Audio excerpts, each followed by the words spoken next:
I'm testing the two newest low-profile keyboards coming out right now, the Nuphy Air75v3 and the Lofree Flow 2. Both are significant upgrades to their previous models, but is one obviously better than the other? I've been testing and reviewing mechanical keyboards for the past 5 years, and low-profile keyboards have gotten insanely good. And two companies are leading the pack for the best low-profile keyboards, Nuphy and Lofree. Nuphy got the lead since they were one of the first low-profile keyboards out there with their Air lineup, and we just got the new V3 edition. Lofree has their Flow and their Flow Lite, which took the space by storm with their gawky sound profile. Now they're back with an updated Flow 2. They both look great and sound great, but which one will come out on top? So these keyboards were sent to me from each company respectively, but they did not pay me to make this video. First, let's address the elephant in the room, the price. We like to rip off the band-aid early around here, so let's start with the Nuphy Air75v3. Right now, you can get one layout, the 75% version, but like the previous Airs, they'll most likely release a bigger 96% version or a smaller 60 or 65% version. It's $139 during pre-order, which goes until July 10th, with all orders shipping about a week after the pre-order phase closes. After that, it's likely the price will go up to about $149 or so, but we'll see. And while this price isn't cheap, at $20 more than the Air-V2, Nuphy has made a bunch of upgrades on their keyboard,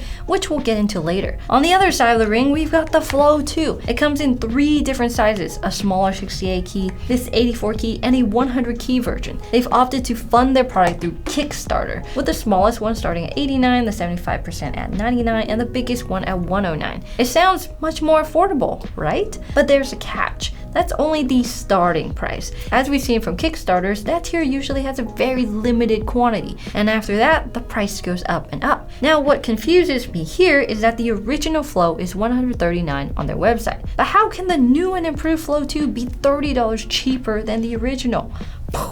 It's like Apple releasing the 17 at a cheaper price than the 13 and saying, it's better, just trust me bro, it's better. It makes no sense. If we take things at face value, the Air-V3 is currently $40 more expensive than the 75% Flow 2. However, the final price of the Flow 2 will most likely fall between $139 and $159, putting both products squarely against each other. So we'll see, can Nuphy stand its ground with the upgraded Air-V3, or will Lofree take the crown for the best low profile of 2025? Thanks to Reolink and their TrackMix Wi-Fi for sponsoring this video. While I was optimizing the office, I figured it was time to add a little peace of mind, something to help prevent break-ins or at least have a record in case anything ever happens to the gear I keep here. So I installed the Reolink TrackMix Wi-Fi, and it's packed with features I didn't know I needed. You get 4K close-ups, a wide and zoom lens combo, and it can rotate 355 degrees and tilt 90 degrees, so I can manually angle it however I want. It's even weatherproof in case I ever move it outside. It has auto zoom tracking, smart detection that tells the difference between people, vehicles, and animals. It's got two-way audio for having discussions with people outside your door. And you can turn on the light and sound deterrents remotely from the app. It works great day or night with spotlight night vision, black and white, and full color. And you can even create time-lapse videos to record sunrises and sunsets. Ah, so pretty. There's also the Reolink video doorbell that helps deter those pesky porch pirates and notify you when you receive goodies in front of your door with their package detection feature. In the box, you get the camera, a power extension cable, an Ethernet cable, a mounting gear, and yes, a dramatic little surveillance sign. If you're setting up a workspace and want a smart, flexible security layer, it's worth a look. The link's below in the description, and thanks again to Reolink for supporting the channel.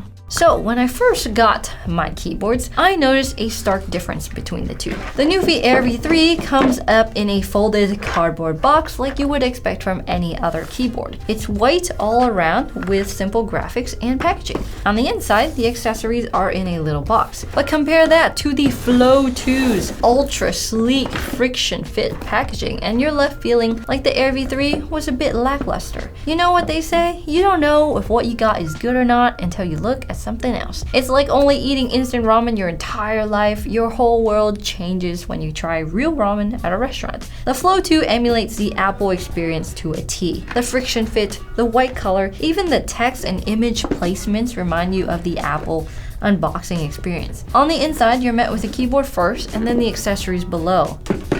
So satisfying. But are we paying for the unboxing here or the product itself? Surely it has to be the products themselves. So both keyboards have similar accessories, but they're still distinctly different. They each have a USB-C cable, some extra keycaps, manuals, and a 2.4G dongle. The Flow 2 has a right angle braided cable that's a mix of black and gray, sort of like a snake skin. It looks pretty awesome, but it's a little short. But side by side, the Air V3's cable is only 5 inches longer, so I guess it's not that short. The Air V3 also comes with some colored accents, along with more keys like delete, insert F6, and an escape key. So you could have an all-white keycap set if you didn't want the accents. Along with that, it comes with a keycap and switch puller combo, as well as this tiny screwdriver and this modular knob attachment, whereas the Flow 2 is quite minimal. Now, what shocks me is that the white version of the Flow 2 also comes with a black and gray cable. Why didn't they make it white? Now it makes sense for the black version to do that, but not the white. As far as accessories go, while it seems like the Flow 2 has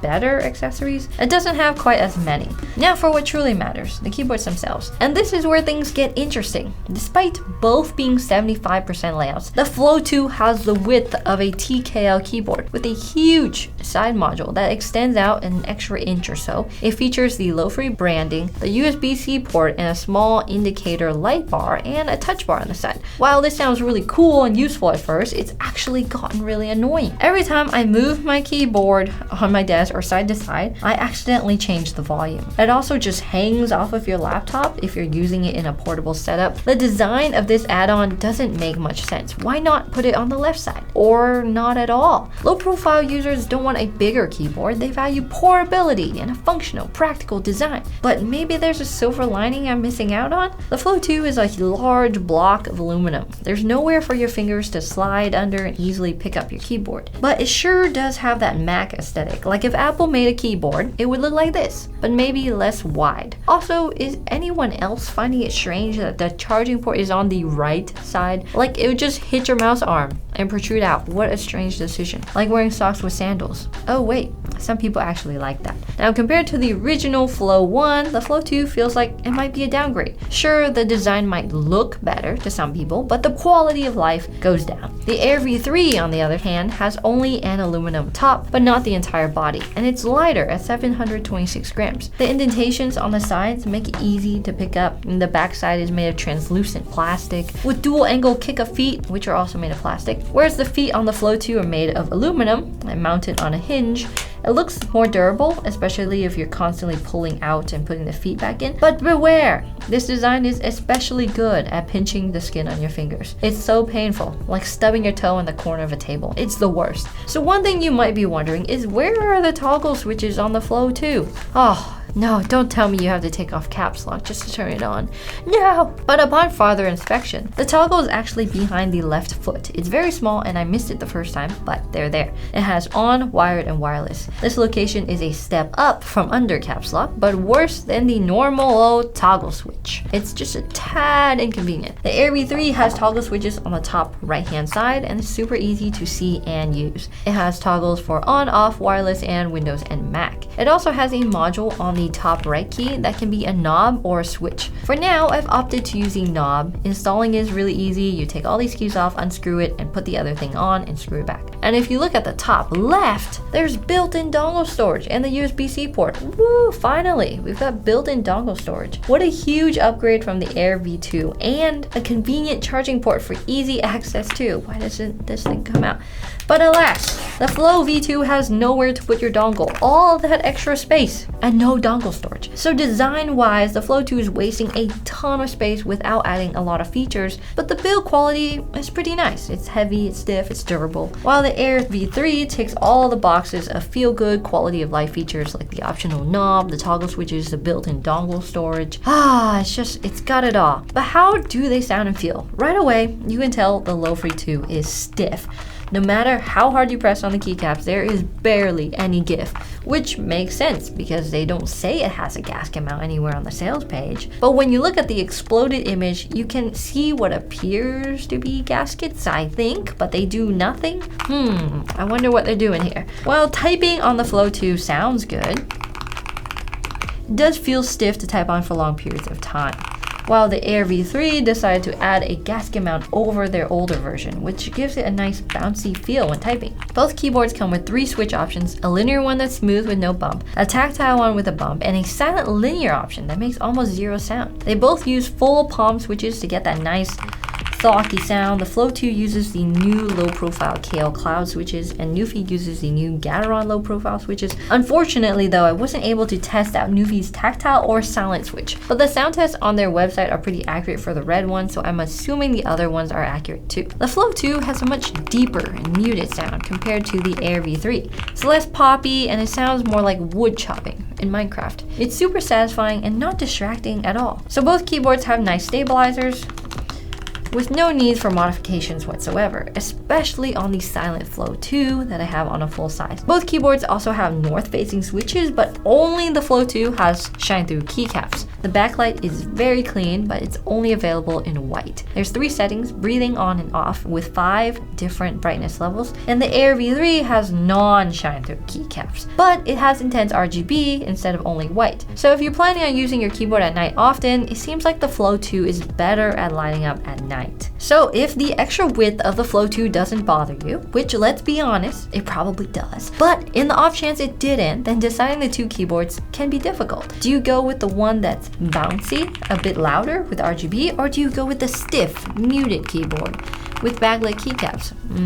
It's gonna be tough. So let's put them both to use and see. Maybe one is more convenient to power on or connect, or one has significantly better battery life. So both keyboards have Bluetooth 2.4 and wired connections. Connecting is super simple. You toggle it to wireless, then you use FN 1, 2, or 3 for Bluetooth, FN 4 for 2.4. They're about even when it comes to connectivity. They each take about 3 to 5 seconds to wake up after sleeping, which honestly is a ton faster than I wake up in the morning, so good job. Wait, why am I comparing myself to a keyboard? I need to rethink my life. Each one uses different software to remap keys. The Flow 2 uses VIA, which is known for its ease of use and accessibility, and the Air 3 uses Nuphy.io, which is similar to VIA. They're basically the same. Both are browser-based softwares that let you remap keys, change lighting, make macros, and more. However, because both of these products are in pre-order, there isn't updated software for them just yet. Nuphy claims the Air V3 has up to 1,200 hours of battery life, but personally, the most I've gotten is about 400, and it actually died this weekend, so I had to charge it today.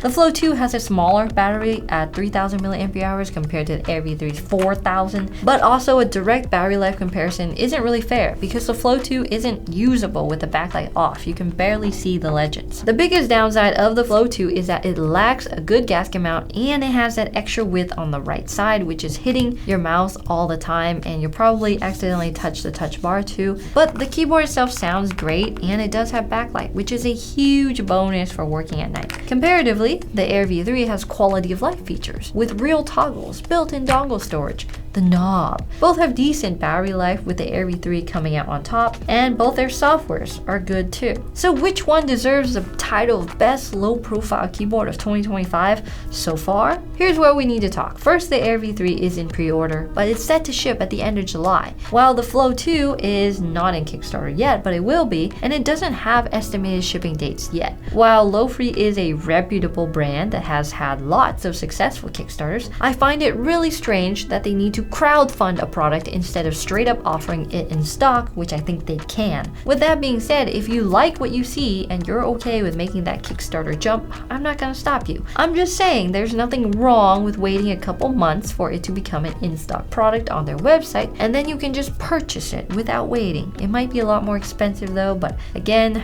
they're just marketing. So my clear winner is the Air V3. It checks all the boxes. It's lighter, it's easy to use day to day. The design makes sense, it's compact, it's practical. You can just throw it in your backpack. This knob though, you'll lose it all the time. So if you do throw it in your backpack, don't use the knob. But if you're interested in learning more about the Air V3, here is my full review right here. Bye.